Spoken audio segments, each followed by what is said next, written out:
Welcome to day 2. Yesterday we created the container, the conditions that make genuine dialogue possible. Today we look at what's inside that container, the emotional landscape of conflict. Level 2 is about emotions. This is not about managing them or minimizing them. It's about actually understanding them, especially the ones that arrive before we've consciously decided on anything. Here's something the research is very clear about. Emotional triggers activate before conscious thought. By the time you feel the surge of anger or the freeze of defensiveness or the collapse of shame, your nervous system has already begun its response. Tightening of the chest, shallow breathing, heat in the face, these body signals arrive first. The thoughts, this is unfair, they're attacking me, I need to defend myself, come after. Most conflicts escalate not because of the original issue. They escalate because of the emotional activation around the original issue. Someone says something that touches an old wound, a fear, a need unmet, a sense of not being respected, and the reaction becomes the conflict. The original issue gets buried. The book identifies some of the most common triggers: feeling dismissed or unheard, threats of fairness, the sense that this isn't right, this isn't equal, challenges to our competence or judgment, loss of autonomy, feeling controlled or coerced, and perhaps most powerfully, anything that echoes an old wound from a previous relationship. That last one is important. Our nervous system is a brilliant pattern matcher.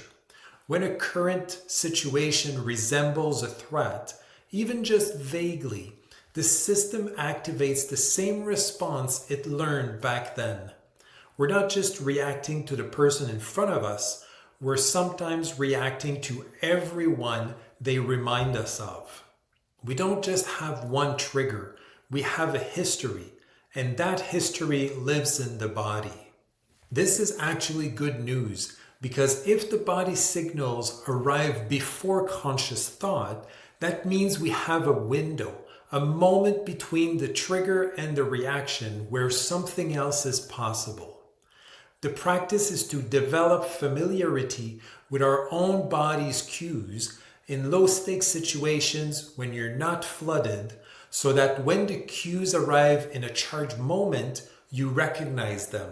And that recognition, even for a breath or two, creates space.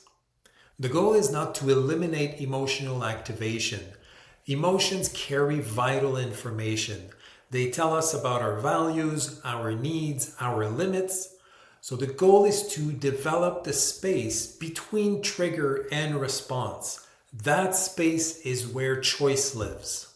At the prevention level, the most powerful thing we can do with level 2 is this: know your triggers before walking into a room.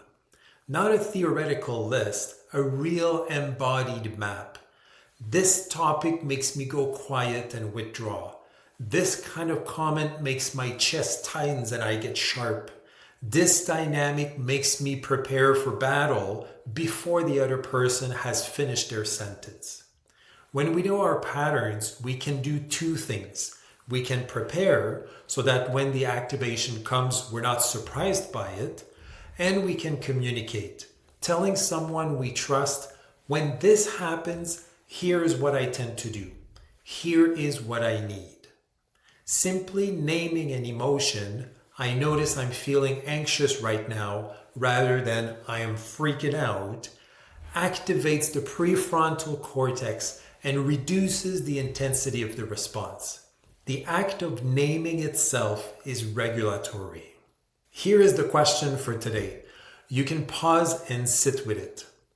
What are your emotional triggers?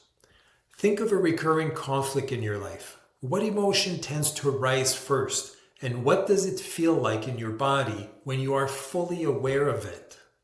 Today's practice is a simple experiment for the next 24 hours. Whenever you notice an emotional activation, irritation, defensiveness, anxiety, that quiet shutdown, pause and name it without judgment. I notice I'm feeling. Then take one slow breath before responding.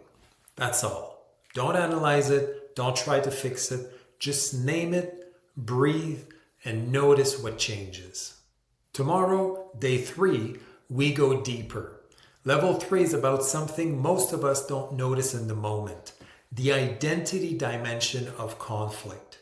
What we're really defending when we think we're defending a position. Peace comes from within. I'll see you tomorrow.